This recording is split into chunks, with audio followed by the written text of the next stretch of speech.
नमस्ते बच्चों, Krishna classes the education hub के यूट्यूब चैनल पर आप लोगों का स्वागत है। हम लोग इनकम टैक्स पढ़ रहे थे बीकॉम के अंदर, और जो टॉपिक हम लोग पढ़े थे उसमें हम लोगों ने आपसे बात की थी सेक्शन 22 और 23 के बारे में। पूरी बात हो चुकी थी। 22 में हमने परिभाषा पढ़ा था कि इनकम फ्रॉम हाउस प्रॉपर्टी कहते किसको हैं, किराए के प्रकार कितने तरह के होते हैं ये भी हमने आपको बताया था। सेक्शन 23 में हमने आपको बताया था जीएवी कैसे कैलकुलेट करते हैं, एनएवी कैसे कैलकुलेट करते हैं, और हाउस प्रॉपर्टी कितने तरह की होती है। ये सारी बातें हम लोग कर चुके हैं। अगर आपने हमारे इन सारे बेसिक वीडियोस को नहीं देखा है तो आप हमारे चैनल पर जाएं और वहाँ पर पढ़ें, क्योंकि अगर बेसिक क्लियर नहीं होगा तो हम कैलकुलेशन ऑफ हाउस प्रॉपर्टी कभी नहीं सीख पाएंगे। अगर हाउस प्रॉपर्टी हमको निकालना सीखना है तो सबसे पहले हमको बेसिक पढ़ना पड़ेगा। आइए आज हम लोग पढ़ेंगे कि इन सारे बेसिक्स के बाद अब हम लोग income from house property calculate कैसे करते हैं, जो हमारा एकदम मूल टॉपिक है, जिसके लिए हम इतनी लंबी यात्रा को तय किए हैं कि कैसे हम how can calculate income from house property. तो हम उस पर बात करने जा रहे हैं। अब हमने जीएबी और एनएबी अगर निकाल लिया तो देखिए हाउस प्रॉपर्टी को कैलकुलेट करने का जो तरीका होता है उसको हम लोग लिखते हैं। सबसे पहले ऊपर एक हेडिंग बनाते हैं, income from house property, income from house property. फिर आगे लिखते हैं for the assessment, for the assessment year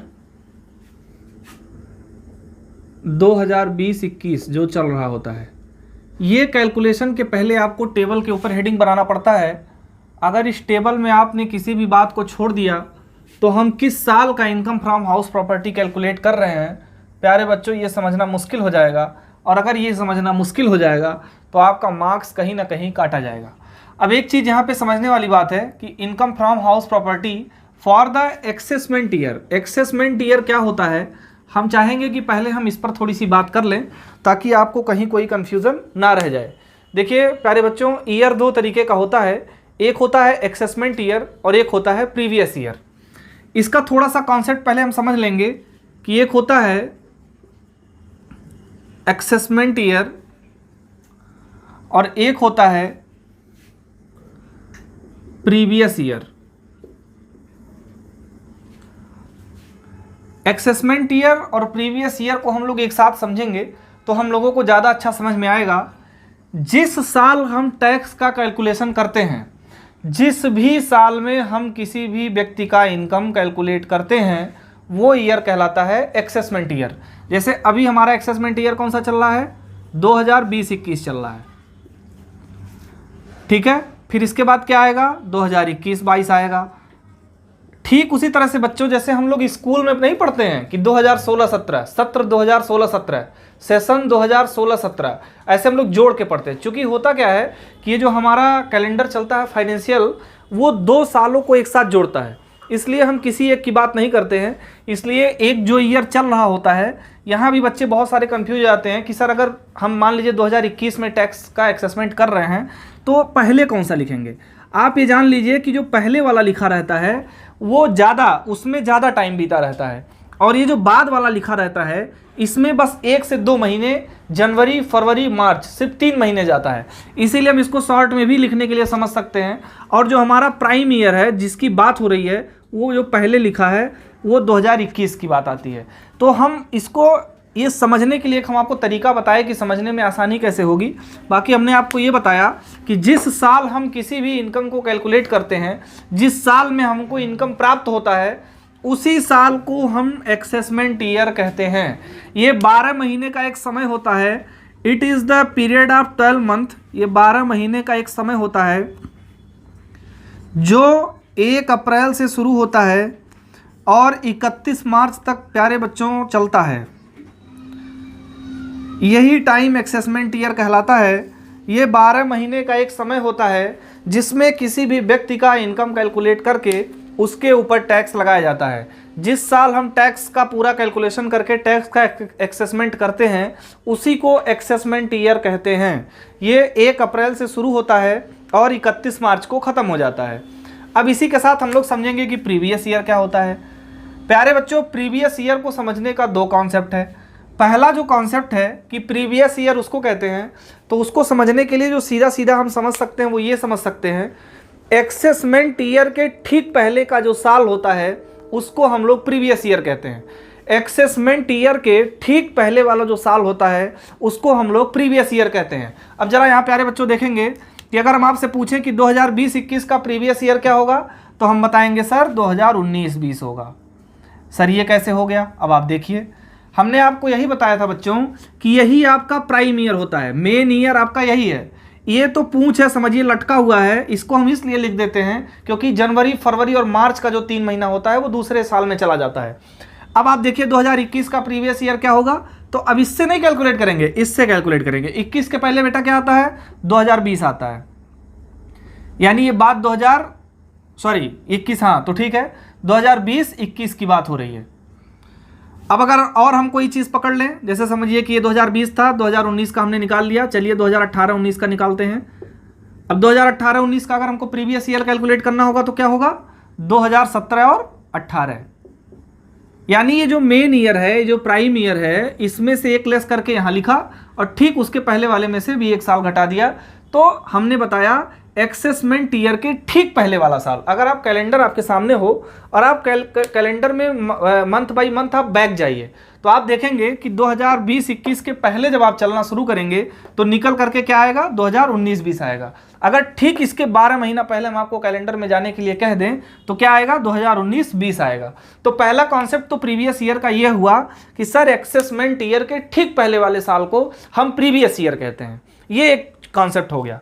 दूसरा कॉन्सेप्ट इनकम टैक्स में ये है, इनकम टैक्स में दूसरे कॉन्सेप्ट में प्रीवियस ईयर की बात थोड़ा अलग तरीके से की गई है, जिस पर हम आपसे बहुत ही इत्मीनान के साथ बात करना चाहते हैं, क्योंकि हम ये मानते हैं कि प्रीवियस ईयर और एसेसमेंट ईयर में कहीं कोई कंफ्यूजन नहीं होना चाहिए, क्योंकि ये पूरी तरह से बेसिक है। अगर आपने ये समझ लिया कि हमने इनकम कब कैलकुलेट किया और टैक्सेशन कब किया, प्रीवियस ईयर क्या होता है, एसेसमेंट ईयर क्या होता है, तो अभी आगे आने वाली आपकी पूरी लड़ाई इसी पे बेस्ड होगी।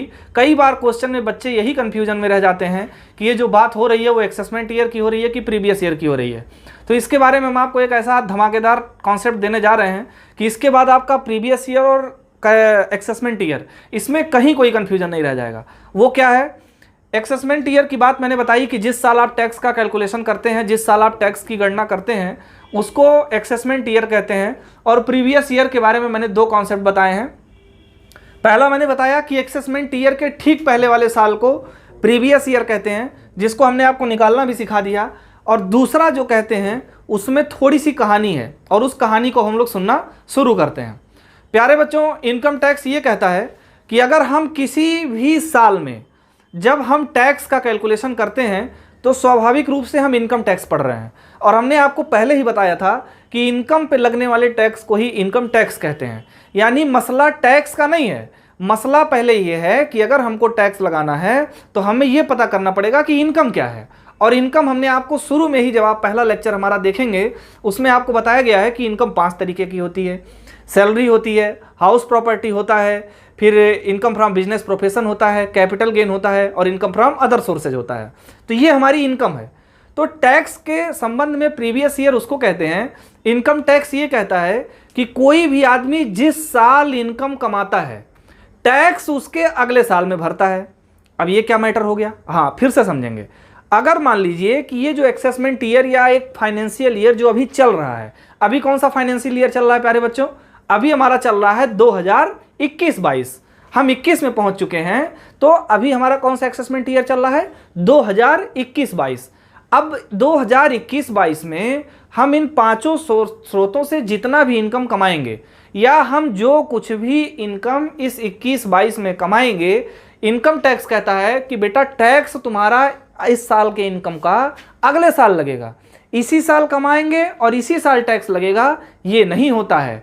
कमाता आदमी इस साल है और टैक्स उसका 1 साल बाद देता है।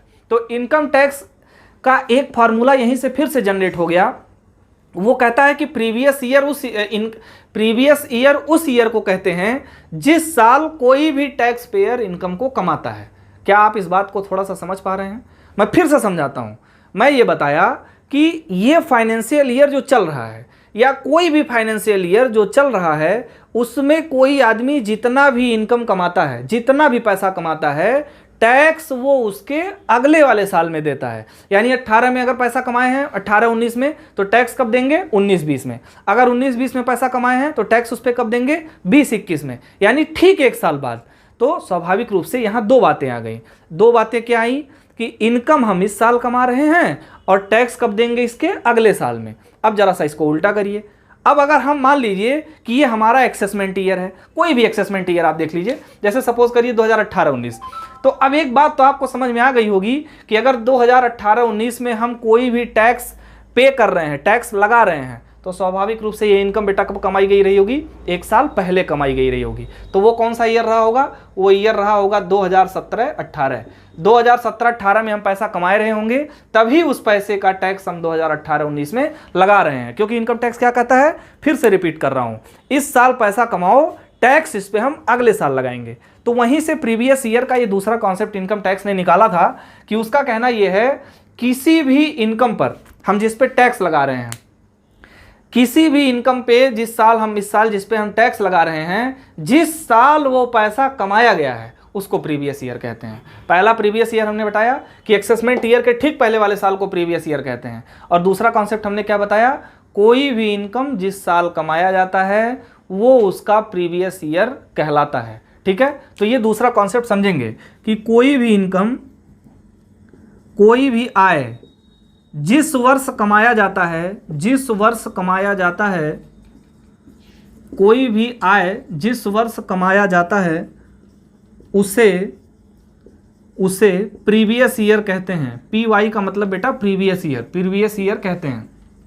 ठीक है, तो ये कॉन्सेप्ट था एक्सेसमेंट ईयर और प्रीवियस ईयर का। अब जल्दी से आप स्क्रीनशॉट ले लीजिए, फिर हम आपको income from house property calculate करना सिखाते हैं। एक्सेसमेंट ईयर और प्रीवियस ईयर का हम लोग पूरा कॉन्सेप्ट समझ चुके हैं, इसमें समझने के लिए और कुछ बचता नहीं है। अब हम लोग बात करने जा रहे हैं प्यारे बच्चों, जो इस टॉपिक का मेन खेल शुरू होने जा रहा है कि इनकम फ्रॉम हाउस प्रॉपर्टी हम कैलकुलेट कैसे करें। देखिए, हमने आपको बताया कि सबसे पहले जो टेबल हम बनाते हैं कैलकुलेट करने के लिए, उस टेबल में सबसे पहले जो हम लिखते हैं वो क्या लिखते हैं? Income from house property for the assessment year 2020-21। यहाँ आप उस एक्सेसमेंट ईयर को लिखेंगे जिस साल टैक्स लगाया जाएगा, जिस साल टैक्स का कैलकुलेशन आप करेंगे। देखिए, अब इसमें सबसे पहली चीज जो हम लिखते हैं उसको कहते हैं बच्चे ग्रॉस एनुअल वैल्यू। प्यारे बच्चों, ये जो मैं पहली चीज लिखा, क्या ये आपसे पहले से परिचित है? जी हाँ। ग्रॉस एनुअल वैल्यू को क्या कहते हैं, क्यों कहते हैं, कैसे निकालते हैं, इस बारे में पूरी चर्चा हमने आपसे डिटेल में कर दी है। इसके बारे में कोई भी डाउट मुझे लगता है अगर आपने ठीक इसके पहले वाला वीडियो देखा होगा तो आपको नहीं होगा। अगर आपने नहीं देखा है तो हमारे चैनल पे आप जाकर के देख लीजिए। ग्रॉस एनुअल वैल्यू, इसी को हम शॉर्ट में क्या कहते हैं? GAV। सबसे पहले हमने जो कैलकुलेट किया था क्वेश्चन से पढ़ करके, उस GAV को हम यहाँ पे क्या करेंगे? लिख देंगे। ठीक, अब दूसरी चीज क्या होती है? इसी GAV में से हम लेस करेंगे। क्या लेस करेंगे? एक ही खर्च होता है, हमने आपको बताया था, जिसको हम लोग म्यूनिसिपल टैक्स के नाम से जानते हैं। और ये म्यूनिसिपल टैक्स पेड होना चाहिए किसके द्वारा? मकान मालिक के द्वारा। ठीक है, वेंडर या लैंडलॉर्ड, मकान मालिक के द्वारा पेड होना चाहिए। अब GAV में से हम माइनस कर देंगे। अब ये जो निकल करके आया प्यारे बच्चों, हमने ये भी आपको बताया था, ये जो वैल्यू निकल करके आई इसको कहते हैं नेट एनुअल वैल्यू। क्योंकि नेट एनुअल वैल्यू जब मैंने आपको कैलकुलेट करना सिखाया था तो मैंने क्या बताया था? GAV में से म्यूनिसिपल टैक्स जो मकान मालिक ने पेड किया है, अगर उसको लेस कर दें तो जो बचेगा उसको क्या बोलेंगे? नेट एनुअल वैल्यू बोलेंगे। इसी को हम एक टेबल के फॉर्म में कर दे रहे हैं। अभी तक जो भी चीजें लिखी हैं आपसे कुछ भी नई नहीं है। ये नेवी है, यहां तक बातें ठीक है। अब देखिए, टेबल में जो अगली चीज आती है वो आती है माइनस। अब इसमें से हम क्या माइनस करेंगे? इसमें हम माइनस करेंगे स्टैंडर्ड डिडक्शन, ये नई चीज़ आपके सामने प्यारे बच्चों आ गई, जिसके बारे में धुआंधार बैटिंग अब हम लोग इसके बाद करेंगे। स्टैंडर्ड डिडक्शन किस सेक्शन में है? ये अंडर सेक्शन 24 में है। हमने आपको बताया था ना, देखिए 22 से 24 बताया था ना कि इनकम टैक्स में हाउस प्रॉपर्टी पढ़ते हैं। 22 और 23 हम लोगों ने पढ़ लिया है, 22 भी पढ़ लिया, 23 भी पढ़ लिया, ये दोनों निपट चुके हैं। 24 पे बात होना बाकी है, इसीलिए ये सेक्शन अभी क्या हुआ है, बचा हुआ है।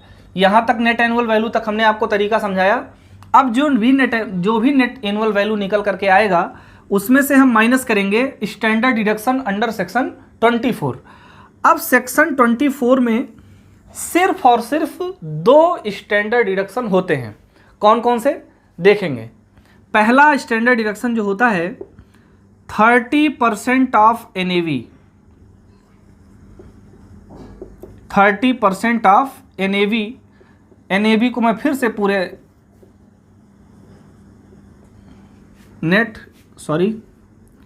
एनुअल वैल्यू, ठीक। ये स्टैंडर्ड डिडक्शन होता क्या है? अब आपको थोड़ा सा ये समझना पड़ेगा कि सर आप इनकम टैक्स में स्टैंडर्ड डिडक्शन नाम का जो शब्द यूज़ कर रहे हैं ये क्या होता है। तो आपको बता दें प्यारे बच्चों, इसको हिंदी में मानक कटौती कहते हैं। मानक कटौती क्या होता है? इनकम टैक्स ये कहता है कि भैया देखो, हमारा उद्देश्य, आप भी जानते होंगे कि देश में जो हमारे टैक्सेशन की व्यवस्था है वो जैसा पेट वैसा खाना, इस स्वभाव पे हमारा इनकम टैक्स काम करता है। इनकम टैक्स विभाग का या इनकम टैक्स का जो टॉपिक है उसका उद्देश्य किसी भी इंसान के ऊपर बोझ डालना नहीं है। उसका मतलब ये है कि अगर आपका इनकम ज़्यादा है तो आप टैक्स ज़्यादा दो, अगर किसी का इनकम कम है तो वो टैक्स कम दे। तो ये एक बराबरी के सिद्धांत पे हमारा इनकम टैक्स पूरा सिस्टम जो देश का है वो काम करता है। तो मानक कटौती, उस कटौती को कहते हैं। इनकम टैक्स कहता है भैया ठीक है, आपका इनकम तो हम सब देख लिए, हमने आपका GA भी देख लिया, चलिए आपने म्यूनिसिपल टैक्स माइनस कर दिया, नेट एनुअल वैल्यू आ गया, लेकिन कुछ हम आपको ऐसी भी चीज़ों की छूट देंगे जो एक मकान के संबंध में बहुत ज़रूरी होते हैं, ठीक। अगर आप मकान के मालिक हैं, भैया आपने बनवाया है, मेहनत किया है, आपने त्याग तपस्या किया है, तो उसके लिए हम आपको कुछ छूट देंगे और वो छूट सभी को मिलेगी, किसी भी एक आदमी के लिए नहीं है। मानक कटौती का यही मतलब होता है प्यारे बच्चों कि जो कोई भी उस शर्त को पूरा करेगा उसको सबको वो छूट मिलेगी। उसी को हम स्टैंडर्ड डिडक्शन कहते हैं, उसी को हम मानक कटौती कहते हैं। और पहली मानक कटौती क्या है? पहली मानक कटौती ये है कि 30% ऑफ NAV, यानी अगर 1 मिनट के लिए हम ये कहें कि ये NAV अगर 100 रुपया रहा हो, मान लेते हैं, मानने में कुछ जाता नहीं है, अगर मान लीजिए टोटल कैलकुलेट करने के बाद ये हमारा NAV 100 रुपया आता है, तो इसका मतलब स्टैंडर्ड डिडक्शन हमको कितना रुपया माइनस करना पड़ेगा? 30। आप ये चीज़ समझ रहे हैं? अगर NAV आपका 100 रुपया हो गया तो स्टैंडर्ड डिडक्शन क्या है? एक छूट है। छूट का मतलब ये है कि इनकम टैक्स डिपार्टमेंट इतने रुपए से आपके आय को कम मान रहा है। आय ज़्यादा मानेगा तो टैक्स ज़्यादा लगाएगा, आय कम मानेगा तो टैक्स कम लगाएगा।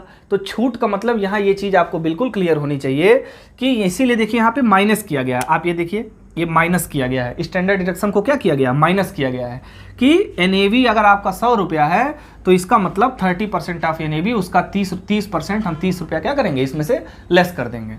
अब देखिए दूसरा जो स्टैंडर्ड डिडक्शन है वो बहुत इंपॉर्टेंट है। और अब इस टॉपिक में प्यारे बच्चों अगर समझने लायक कोई चीज़ बची है तो सिर्फ यही बची है, बाकी हाथी निकल चुकी है, अब सिर्फ पूंछ बचा है। अब इस टॉपिक का अगर आप टॉपिक में जा करके क्वेश्चन को पढ़ना शुरू करेंगे, हमारे अगर इस वीडियोस को आपने शुरू से देखा हो बेसिक से, तो अब कुछ भी नहीं है, आपको हर एक चीज़ क्लियर नज़र आ रही होगी, कहीं कोई कन्फ्यूज़न नहीं है। जो भी दिक्कत है वो अब समझने लायक जो हमारा टॉपिक है वो यही है, जिसको कहते हैं इंटरेस्ट ऑन लोन। क्या बोलते हैं? Interest on loan. ये एक बहुत बड़ा टॉपिक होता है प्यारे बच्चों। ये क्या है? इनकम टैक्स डिपार्टमेंट ये कहता है कि भैया अगर आप गरीब आदमी हो, मिडिल क्लास फैमिली से हो और आपने लोन लेके घर बनवाया है, अब जैसे मान लीजिए इसी घर में मैं पढ़ा रहा हूँ, तो अगर मैं लोन लेकर के घर बनवाया हूँ तो कहता है कि हम एक चीज़ का छूट और देंगे कि अगर आपने ऋण लिया है और उस ऋण पर आप कोई ब्याज चुकाते हैं, हम ब्याज की बात कर रहे हैं प्यारे बच्चों, हम मूलधन की बात आपसे नहीं कर रहे हैं, हम ब्याज की बात कर रहे हैं, तो कहता है कि भैया जो आप लोन का इंटरेस्ट चुकाओगे ना वो भी हम आपको छूट देंगे। लेकिन ये जितना आसान देखने में बच्चे लग रहा है ये उतना आसान है नहीं। ये कहता है कि अब इंटरेस्ट ऑन लोन को कैलकुलेट करना हम बताएंगे कि कैसे कैलकुलेट करो, और कैलकुलेट करने के बाद जो वैल्यू आएगी हम उसी पर तुमको छूट देंगे। तो पहली चीज़ तो बहुत आसान है कि NAV जितना आया उसमें से 30% माइनस करिए, पहली चीज़। दूसरा इंटरेस्ट ऑन लोन की बात आती है, तो इंटरेस्ट ऑन लोन को हम लोग तुरंत इसके बाद समझेंगे, आप इसको समझिए पहले। इन दोनों चीज़ों को घटाने के बाद जो चीज़ निकल करके आता है उसी का हम सबको इंतज़ार था, और इसी को कहते हैं बच्चों income from house property. Income from house property इसी को कहते हैं। ये एक टेबल है, यही टेबल आपको एग्ज़ाम में यूज़ करना है। इसी टेबल के माध्यम से आपको इनकम फ्रॉम हाउस प्रॉपर्टी तक पहुंचना है, जिसमें सबसे पहले हमने आपको क्या बताया, एक नॉर्मल प्रोटोकॉल है जो आपको लिखना ही लिखना है। आपको लिखना है income from house property for the assessment year, जिस साल के लिए आप टैक्स को कैलकुलेट कर रहे हैं। पहली चीज़ आप लिखते हैं GAV। GAV बेटा आपसे अच्छा कोई जानता नहीं है, हमने इस पर बहुत लंबी चर्चा की है, आप वीडियो में जाके देख लीजिए। दूसरा municipal tax paid by landlord, इसको माइनस करेंगे तो जो वैल्यू निकल करके आएगी उसको NAV कहेंगे। और NAV में से सिर्फ 2 छूट हम लोग स्टैंडर्ड डिडक्शन 24 में देते हैं, जिसमें 30% ऑफ NAV और इंटरेस्ट ऑन लोन। अब थोड़ा सा बात यही करने का रह गया है कि एक चीज़ यहाँ पर समझेंगे, ठीक। एक चीज़ इसमें समझने वाली बात है जो वो ये है कि ये जो 30% ऑफ NAV है, प्यारे बच्चों, ये इनकम टैक्स कहता है अगर पॉजिटिव है। पॉजिटिव का मतलब क्या होता है? पॉजिटिव का मतलब ये है कि ये वैल्यू आपकी किसी भी दशा में निगेटिव नहीं होना चाहिए, उसी को पॉजिटिव कहते हैं। पॉजिटिव क्या होता है भाई? जो निगेटिव ना हो वही पॉजिटिव है। तो ये निगेटिव नहीं होना चाहिए। और जब मैं ये कहूँ कि ये निगेटिव है कि नहीं है, तो आप एक मिनट विचार करिए बच्चों कि अगर कोई आदमी income from house property calculate कर रहा है और उसका ये NAV ही माइनस हो जाए, तो इसका मतलब क्या हो गया कि जितना उसको किराया प्राप्त हुआ है उससे ज़्यादा उसको खर्च करना पड़ गया। भाई NAV माइनस कब हो सकता है? NAV माइनस तभी हो सकता है कि जब वो GAV मतलब एक साल में मिलने वाला कुल किराया अगर म्यूनिसिपल टैक्स से ज़्यादा कम हो जाए, म्यूनिसिपल टैक्स ज़्यादा हो जाए और किराया कम हो जाए, तब किराएदार को मकान मालिक को क्या हो जाएगा? नुकसान हो जाएगा, तभी ये माइनस हो सकता है। तो ये कहता है कि जब ये माइनस हो जाएगा तो ये छूट आपको नहीं मिलेगी। अगर ये माइनस हुआ तो ये छूट आपको नहीं मिलेगी। लेकिन मेरा मत थोड़ा सा एक कदम आगे है। प्यारे बच्चों, ये बताइए, मैंने आपको ये बताया कि मानक कटौती क्या होता है। मानक कटौती उसको कहते हैं कि जब इनकम टैक्स डिपार्टमेंट हमारे इनकम को कुछ छूट दे करके कम कर देता है, इनकम को कम करता है। इनकम, जब ये ध्यान रखिएगा कि जब भी इनकम टैक्स डिपार्टमेंट हमारी इनकम को कम कर रहा है तो इसका मतलब मेरे लिए फायदे की बात है। क्यों?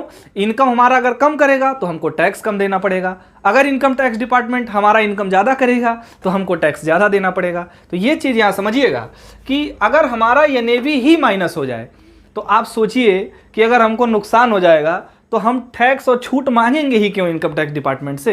ये तो थोड़ी बहुत कॉमन सेंस वाली बात भी हो गई कि भैया अगर हमारा किराया ज़्यादा है, किराया जितना मिला, टैक्स हम उससे ज़्यादा भर दिए, तो ये निगेटिव हो गया। और अगर निगेटिव ये हो गया तो इसका मतलब कि इस प्रॉपर्टी से, इस मकान से हमको लॉस हो गया। और अगर हमको नुकसान हो गया तो स्वाभाविक सी बात है कि जब इनकम हुआ ही नहीं तो टैक्स देने की नौबत नहीं आएगी, और टैक्स देने की नौबत नहीं आएगी तो हम छूट मांगेंगे ही क्यों? ये भी तो सवाल है। तो ये चीज़, ये इनकम टैक्स डिपार्टमेंट भले कहता है कि भैया देखो, अगर ये NAV तुम्हारा निगेटिव हुआ, ये निगेटिव अगर हुआ, ये निगेटिव हो गया, तो ये 30% वाला NAV नहीं मिलता है। हमारा मानना है कि अगर वो निगेटिव हो गया तो हम आपसे मांगेंगे ही क्यों? हमको मांगना ही नहीं है। कहने का मतलब जब इनकम होगा तभी छूट मांगेंगे, जब हमको ये स्थिति लगेगी कि टैक्स देना है तभी छूट मांगेंगे। जब घाटा हो गया, टैक्स ही नहीं देना है, तो छूट किस बात की भाई? तो ये तो तुम नहीं भी कहते तो हम इतने तो समझदार ही हैं कि समझ जाएंगे। ठीक है, तो ये चीज़ ध्यान रखेंगे। अब दूसरी बात आती है बच्चों इंटरेस्ट ऑन लोन की। ये बहुत इंपॉर्टेंट टॉपिक है, आप स्क्रीनशॉट लीजिए, फिर इसके बाद हम लोग इंटरेस्ट ऑन लोन पे चर्चा करते हैं, बहुत मजा आने वाला है।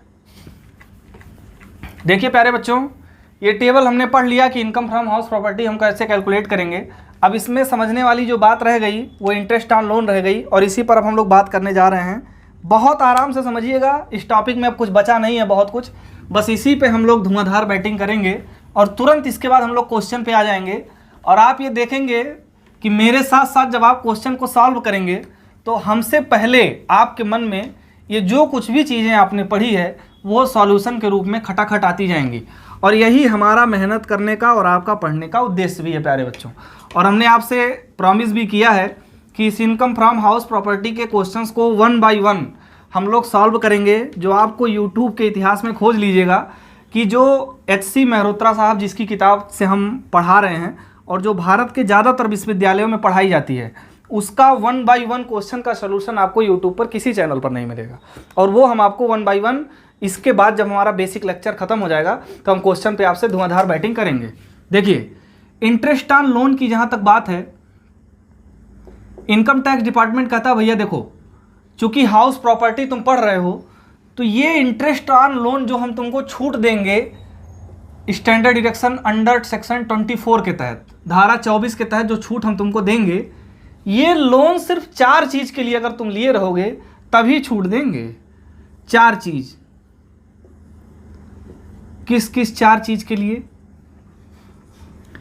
कहता है कि पहली चीज़ जो है वो परचेज मतलब अब हाउस प्रॉपर्टी पढ़ रहे हैं तो स्वाभाविक बात है कि सोना चांदी खरीदने का तो यहाँ कोई मतलब है नहीं। यानी अगर आपने मकान को खरीदने के लिए लोन लिया है, अगर आपने किसी बने बनाए मकान को खरीदने के लिए लोन लिया है, तब हम उस पर मिलने वाले इंटरेस्ट पर छूट देंगे। दूसरा कहता है रिपेयरिंग का मतलब समझते हैं बच्चों कि हमारा मकान अब खंडहर होने की स्थिति में है, हमको लग रहा है कि अगर हम लोन लेके इसको बनवा दें तो हम इसको खटाक से किराए पर उठा सकते हैं और वहाँ से इनकम कमा सकते हैं। ठीक है, तो ये क्या हो गया? रिपेयरिंग। इसके बाद तीसरी चीज़ जो आती है वो आता है कंस्ट्रक्शन मतलब कि ज़मीन हमारे पास था, बहुत ज़्यादा अंतर नहीं है, या तो बना बनाया मकान खरीदने के लिए हम लोन लिए हों, या तो मकान हमारे पास था खंडहर था उसको हमने बनवाने के लिए लोन लिया है, या तो हमने कंस्ट्रक्शन मतलब हमारे पास ज़मीन था हम लोन लेके घर बनवाए हैं। और जो चौथी चीज़ होती है उसको कहते हैं वाइट वॉशिंग, जिसको रंगाई पुताई कहते हैं। ठीक है, वाइट वॉशिंग, इसकी हमने रंगाई पुताई जिसको कहते हैं, इसको देख लीजिए, रंगाई पुताई कहते हैं। अगर इन्हीं 4 कामों के लिए इस लोन का उपयोग किया जाता है, जो लोन आप देख सकते हैं मैं बोर्ड पे लिखा हूं, अगर सिर्फ इन्हीं 4 चीज़ों के लिए आपने लोन का प्रयोग किया है तो ही इनकम टैक्स डिपार्टमेंट आपको इंटरेस्ट ऑन लोन पर छूट देगा, अदरवाइज नहीं देगा। अच्छा, अब सर एग्जाम्पल के लिए कुछ चीज़ें ऐसी बताइए कि और क्या हो सकता है। जैसे आपको क्वेश्चन में कहेगा गोल्ड परचेज कर लिए, सोना खरीद लिए, तो भैया सोना तो इस 4 चीज़ों में आता नहीं है तो इस पे छूट नहीं मिलेगा। बच्चे के पढ़ाई के लिए चिल्ड्रन का फीस कहेगा कि भर दिए 2 लाख रुपया, तो भैया हमने आपको बताया कि इसका भी संबंध उपरोक्त 4 चीज़ से नहीं है। फिर कहेगा कि बिटिया का शादी कर दिए, बिटिया के शादी में जैसे मान लीजिए 2 लाख रुपया लोन लिया रहेगा, कहेगा 1 लाख रुपया तो इन 4 चीज़ों में खर्च कर दिए, बाकी 1 लाख रुपया बिटिया की शादी कर दिए। तो ये चीज़ तुरंत आपके दिमाग में आना चाहिए कि इंटरेस्ट ऑन लोन का वही पार्ट हमारे काम का है जो इन 4 चीज़ों के लिए यूज हुआ है। अगर इसके अलावा कहीं भी यूज हुआ है तो वो हमारे काम का नहीं है और उस इंटरेस्ट और इंटरेस्ट ऑन लोन पर हमें कोई मतलब नहीं है। आंख बंद करके हम लोग आगे बढ़ जाएंगे। तो इंटरेस्ट ऑन लोन में पहली चीज़ निकल करके क्या आई? वो ये आई कि इंटरेस्ट ऑन लोन सिर्फ 4 चीज़ों के लिए अगर खर्च हुआ है, ऐसा ऋण जिसका धनराशि सिर्फ इन 4 चीज़ों पे खर्च हुआ हो। कहाँ कहाँ? या तो उस पैसे से कोई मकान को खरीद लिए, परचेस कर लिए, दूसरा रिपेयरिंग करवा लिए मकान का, तीसरा कंस्ट्रक्शन का काम कर रहे हैं और चौथा वाइट वॉशिंग का काम कर रहे हैं, तो ही लागू होगा, अन्यथा लागू नहीं होगा। इसके अलावा कहीं भी अगर वो लोन का पैसा खर्च कर रहा है तो उसका छूट यहाँ पे नहीं मिलेगा। क्लियर हो गई बात? अब देखेंगे ये इंटरेस्ट ऑन लोन प्यारे बच्चों 2 तरह का होता है। कितने तरीके का होता है? अच्छा, एक चीज़ और समझेंगे, कुछ बच्चे मैं देखता हूँ कि जब मैं भी पढ़ाई कर रहा था इलाहाबाद यूनिवर्सिटी में, तो कई सारे बच्चे इतना लंबा प्रोसेस देख करके घबरा जाते हैं, जिनका विशेष रूप से कभी मैथ से लेना देना नहीं रहा है, वो ये घबरा जाते हैं कि यार इतना लंबा प्रोसेस याद रखो, छोटी छोटी चीज़ों को सॉल्व करो, कहीं थोड़ा सा गलती हुआ तो ख़त्म सब, तो वो थ्योरी को अप्रोच कर लेते हैं। लेकिन बच्चों आपको ये चीज़ समझना चाहिए कि इनकम टैक्स में और ख़ासकर किसी भी मैथमेटिकल सब्जेक्ट में थ्योरी कुछ होता ही नहीं है, सब कुछ प्रैक्टिकल होता है। क्यों? क्योंकि जो भी थ्योरी आप पढ़ते हैं प्रैक्टिकल ठीक उसी पे काम करता है। और इनकम टैक्स में मेरा ये मानना है कि आप थ्योरी को छोड़ करके प्रैक्टिकल पर अप्रोच इसलिए करिए, यानी आप कैलकुलेशन के साथ ट्रीट करना इसलिए भी सीखिए कि ये सब स्टेप मार्किंग होती है। अगर आपने जीएबी निकाल लिया, अगर आपने एनएबी निकाल लिया, अगर आपने इंटरेस्ट ऑन लोन का कैलकुलेशन कहीं वर्किंग नोट में कर दिया है, तो एग्जामिनर इससे बहुत खुश होता है और आपको बहुत ज़्यादा नंबर देता है। यानी ये कोई ज़रूरी नहीं है कि हम शुरुआत से आखिरी तक आए हों और आखिरी वाला जो रिजल्ट है अगर कहीं गलत हो गया तो हम मान लेंगे कि हमारा पूरा क्वेश्चन गलत हो गया। ऐसा नहीं है, स्टेप मार्किंग में आपको नंबर अच्छे मिल जाते हैं, इसलिए हर एक पॉइंट को समझना ज़रूरी है। और इनकम टैक्स में तो मुझे लगता है कि न्यूमेरिकल को इग्नोर करना इसलिए भी ठीक नहीं है क्योंकि कभी कभी ये छोटे छोटे कैलकुलेशन आपके शॉर्ट नोट्स में आते हैं, जो 5 नंबर 8 नंबर का बहुत सारे विश्वविद्यालयों में सवाल आता है। हमारे इलाहाबाद विश्वविद्यालय में 10 नंबर का आता है, तो ये 8 नंबर का आता है। 8 नंबर के 5 क्वेश्चन आते हैं और 20 नंबर के 3 क्वेश्चन आते हैं, कुल 100 नंबर का पेपर होता है। तो कभी कभी 8 नंबर के वर्किंग नोट में भी ये क्वेश्चन पूछ लिया जाता है, तो वहाँ पे ये चीज़ ध्यान रखेंगे कि ये छोटे छोटे कैलकुलेशन अगर आज हम सीख लेते हैं तो 5 नंबर भी पाना हमारे लिए बहुत आसान है। 1-2 मिनट में इसको कैलकुलेट करके हम लोग पा सकते हैं। तो बिल्कुल न्यूमेरिकल को हम लोग इग्नोर नहीं करेंगे। हम बता रहे थे कि इंटरेस्ट ऑन लोन 2 तरीके का होता है। एक होता है पोस्ट पीरियड का इंटरेस्ट और एक होता है प्यारे बच्चों प्री पीरियड का इंटरेस्ट। इसको कहते हैं निर्माण बाद की अवधि का ब्याज। मकान के निर्माण के बाद जितना टाइम तक हमने ब्याज दिया है उस टाइम का जो ब्याज होता है उसको पोस्ट पीरियड और हिंदी में निर्माण बाद की अवधि का ब्याज कहते हैं। और प्री पीरियड को किसको क्या कहते हैं? इसको कहते हैं निर्माण पूर्व की अवधि का ब्याज, ये कहलाता है। अब समझेंगे कि एक बार पहले हमको पोस्ट पीरियड को अच्छे से समझना है, फिर हमको प्री पीरियड को अच्छे से समझना है। प्यारे बच्चों, जो प्री पीरियड होता है ये थोड़ा सा लेंदी है, ये बड़ा है, इस पे हम लोग आपसे कल बात करेंगे। आज जो हम लोगों को समझना है वो क्या है? निर्माण बाद की अवधि का ब्याज, यानी हम पोस्ट पीरियड का इंटरेस्ट कैलकुलेट करना सीखेंगे। और जब हम इसको कैलकुलेट करना सीखेंगे तो आप एक चीज़ समझिए, पोस्ट पीरियड का जो इंटरेस्ट होता है इसमें कुछ भी नहीं करना है। क्वेश्चन में आपको लोन का अमाउंट कितने % के दर से उस पर ब्याज लगेगा ये सारा चीज़ दिया रहता है। और इसको हम लोग प्रीवियस ईयर का ब्याज भी कहते हैं। क्या कहते हैं? प्रीवियस ईयर का ब्याज कहते हैं, गत वर्ष। इसको गत वर्ष का ब्याज भी कहा जाता है,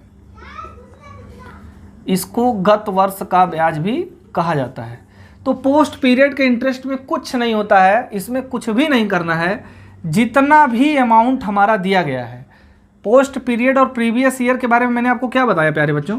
हमने आपको यही तो बताया कि ये प्रीवियस ईयर जो होता है ये 12 मंथ का एक पीरियड होता है, 12 मंथ का एक टाइम होता है। और पोस्ट पीरियड के बारे में हम आपको यही बता रहे हैं कि पोस्ट पीरियड के इंटरेस्ट को प्रीवियस ईयर का इंटरेस्ट कहते हैं। और कुछ भी नहीं करेंगे, इसमें हम 12 महीने का ब्याज कैलकुलेट करते हैं। 12 महीने का जो ब्याज होता है उसी को पोस्ट पीरियड का इंटरेस्ट कहते हैं, ठीक 1 साल पहले। अच्छा, ऐसा क्यों होता होगा? स्वाभाविक रूप से कि अगर हम इस साल कैलकुलेशन करने जा रहे हैं इनकम फ्रॉम हाउस प्रॉपर्टी की, तो स्वाभाविक बात है कि ये पैसा हम पिछले साल कमाए रहे होंगे, गत वर्ष में कमाए रहे होंगे। और गत वर्ष में जब कमाए रहे होंगे तो स्वाभाविक रूप से कि टैक्स भी या लोन भी जो हम चुकाए होंगे वो गत वर्ष वाला भी कैलकुलेट होगा। तो अगर गत वर्ष वाला लोन कैलकुलेट होगा तो ठीक पीछे 12 महीने के का जो ब्याज होता है उसी को हम पोस्ट पीरियड का ब्याज मान लेते हैं। ये 12 महीने का ब्याज होता है। जैसे मान लीजिए अगर क्वेश्चन में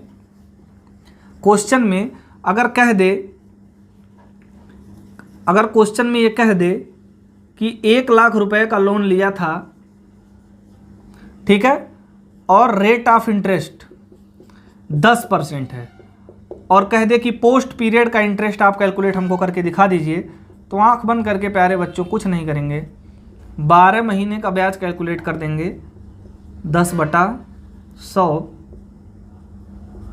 और ये जो निकल करके आ गया 10,000 रुपया, यही हमारा पोस्ट पीरियड का इंटरेस्ट हो गया। यानी फिर से अगर हम समझें तो हमने आपको यही बताया कि पोस्ट पीरियड का इंटरेस्ट 12 महीने का ब्याज कहलाता है, और 12 महीने के ब्याज को ही हम गत वर्ष का भी ब्याज कह सकते हैं। और इसके कैलकुलेशन में कुछ भी नहीं करना है, जितना अमाउंट क्वेश्चन में लोन का दिया रहे और जितना परसेंटेज दिया रहे उतने से 1 साल का यानी 12 महीने का हम लोन का इंटरेस्ट कैलकुलेट कर लेंगे, जो आएगा यही हमारा पोस्ट पीरियड का इंटरेस्ट कहलाता है। अब ये बात हमको लग रहा है आपको क्लियर हो गई होगी। अब बात आती है प्री पीरियड के इंटरेस्ट की। ये थोड़ा सा समझने वाली बात है और इसमें थोड़ा सा बैटिंग करने का स्कोप है। तो इस प्री पीरियड वाले टॉपिक पे हम लोग कल बैटिंग, धुआंधार बैटिंग अगले वीडियो में करेंगे। आज मैंने आपको जो भी बताया वो बहुत इंपॉर्टेंट था। अगर इसमें आपको कहीं कोई प्रॉब्लम है तो वो आप हमारे कमेंट बॉक्स में ज़रूर बताइए। हम अपनी टीम से बार बार रिक्वेस्ट करते हैं कि अगर इस तरह का कहीं भी कोई भी डाउट किसी भी बच्चे का आता है तो हम ये कोशिश करते हैं कि उसका हम लोग कंप्लीट सोल्यूशन बच्चे तक पहुंचा सकें। ठीक है, अगर आपको हमारा ये वीडियो अच्छा लग रहा है तो प्लीज़ हमारे चैनल को लाइक करिए, सब्सक्राइब करिए, और हो सके तो अपने आपके जो भी दोस्त हैं जो बीकॉम की पढ़ाई कर रहे हैं उनको कोई अच्छा चैनल नहीं मिल पा रहा है और अगर आपको लगता है कि इससे थोड़ा बहुत उनका कुछ लाभ हो सकता है तो आप प्लीज़ शेयर भी करिए। तब तक के लिए बहुत बहुत धन्यवाद। नमस्कार।